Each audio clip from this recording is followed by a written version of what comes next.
Hello YouTube，大家好，我係 Alpha。咁今日咧，我哋就做一個測試啦。咁咧，好多人咧都話咧，揸電動車咧就係、如果你行山路嘅話咧，上山咧就會用電嘅，落山咧就會叉翻夠電。咁啊，基本上咧就話冇乜點用過電嘅。咁我哋今日咧就去實測呢一樣嘢，咁啊睇一睇個電池嘅狀況係點啦。咁我哋今日咧就會行大帽山嘅，咁由荃灣出發啦，咁啊去到錦田嗰度，咁我哋就睇一睇我哋上山落完山之後嗰個電池係用咗幾多電嘅，又或者可能冇用過咁樣嘅。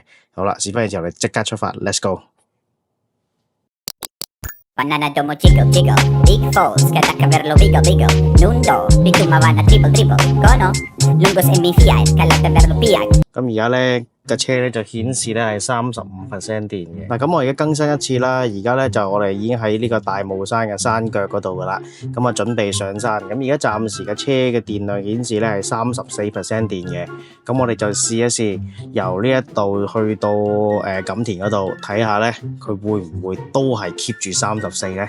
因為你上山當然會扣啦，咁但係落山佢會叉翻噶嘛，睇下佢可唔可以叉翻變翻做34啦。咁其實咧，我都揸咗Tesla 電動車大概都2年左右噶啦。咁一路咧都冇即係測試過呢啲咁嘅嘢。咁啊，今日就比較得閒啲，咁就試一試啊，睇下網上面啲人講嘅係咪真噶啦。我買呢架車揸2年咧。今次係第一次行大帽山，以前揸油車嘅時候咧，就中意遊車河咧，都成日揸。但係咧，始終大帽山咧，我成日覺得咧，佢山路啊，啲彎又多，啲路又窄咧，都驚有呢一個事故發生。咁所以咧，即係唔係咩特別咧，都好少行呢條路。通常都行大欖隧道，或者係行屯門公路。咁我電池咧，而家去到呢一個路段啦，就顯示咧係33%電嘅。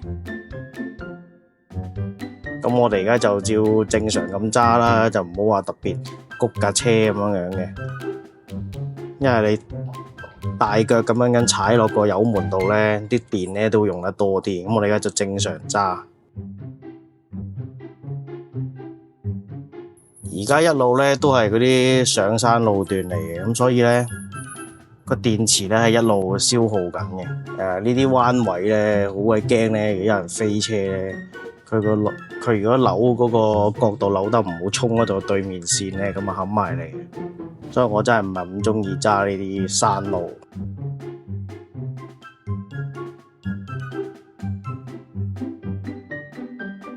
好，咁我哋到咗大帽山郊野公園啦，已經叫做即係呢條山路已經差唔多去到頂咁滯噶啦。咁我哋而家過咗呢條平路之後咧，就會開始落山噶啦。咁而家暫時個電池咧就係28%嘅。咁我哋就睇睇佢落山嘅情況能唔能夠叉翻去啦。嗱，而家盡量咧落車咧，我都係由佢自己流落去，睇下能唔能夠叉翻個電噶啦。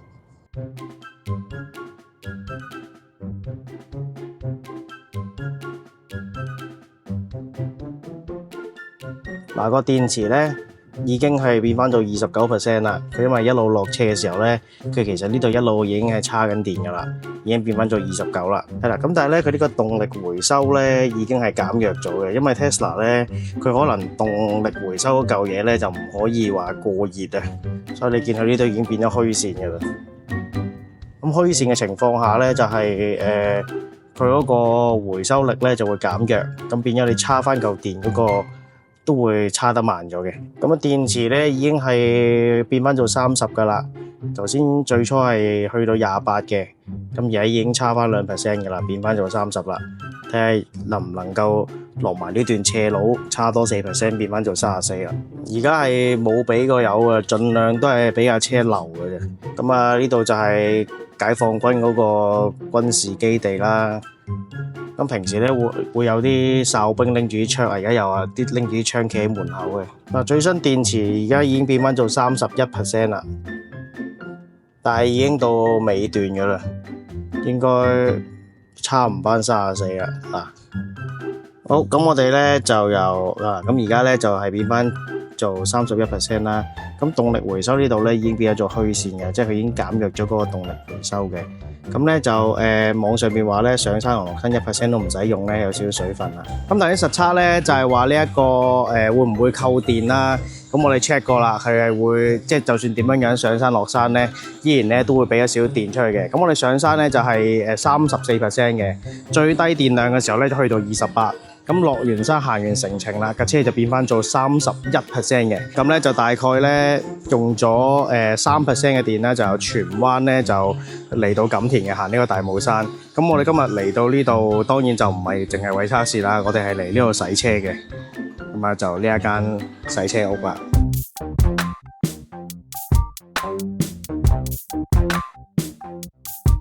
咁身後呢一間洗車屋咧都非常之旺場啊！即係我洗緊啦，裏邊有一架洗緊啦，咁我 friend 呢度又等緊啦。咁而家有呢一架咧，都已經一齊都係等緊入去水邊洗車啊！呢間789洗車屋應該都係唔會復噶啦，因為唔會咁多人嚟排隊嘅。咁啊，大家睇到啦，架車咧係非常非常之污糟嘅。咁我咧就半年咧都冇洗過架車噶啦，因為個平時都比較懶嘅，係啦。咁啊呢啲咁嘅唔知雀屎定乜嘢啦，呢啲咁樣，所以都係極度污糟嘅架車。嗱咁咧好多Tesla 車主咧呢啲膠邊咧都會係變白嘅。咁而家師傅咧就話咧呢樽係咩嚟㗎？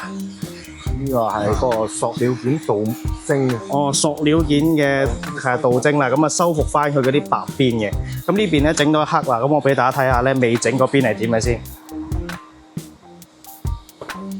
嗱咁未整嘅情況下咧，呢啲位咧都會變白咗嘅。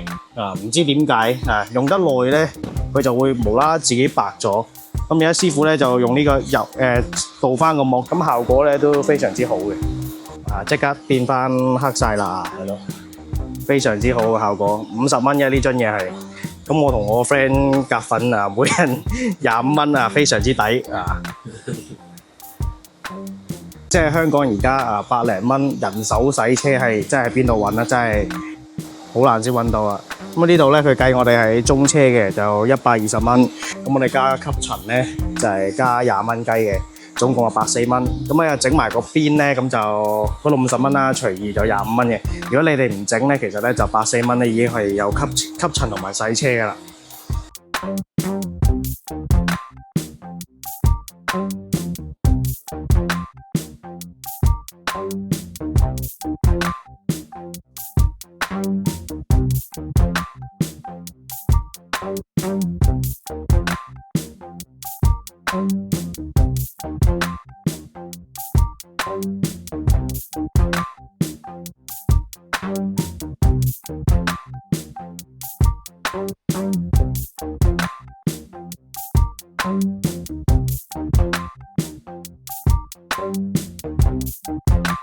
洗完啦，哇！佢俾塊玻璃超級乾淨嘅呢度，洗得非常之好嘅，睇下嗰啲漬咧都全部冇晒，非常之滿意啊！今次同埋呢度最緊要佢平得嚟咧，又洗得好仔細，所以非常之好。今次體驗係 very good 嘅，佢仲幫我哋整埋呢一個胎嘅蠟超靚仔。嗱，呢度有少少水咧，冇計，因為一路都流出嚟。我叫佢盡力抹嘅啦，已經係非常之滿意嘅。今次對於呢個洗車體驗，同埋咧佢最後咧嗰個膠件嗰個打蠟咧，佢就最後冇收我哋錢，話送俾我哋嘅。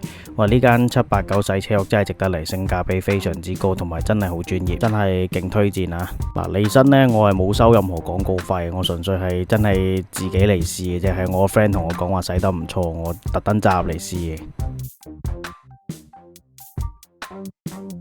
係啦，咁今日嘅我哋就測試兩嘢啦，咁就係嗰個電量嗰個問題啦。咁啊，大家睇到就係佢係都要用少電嘅，用咗3% 咁啊嚟到呢度啦。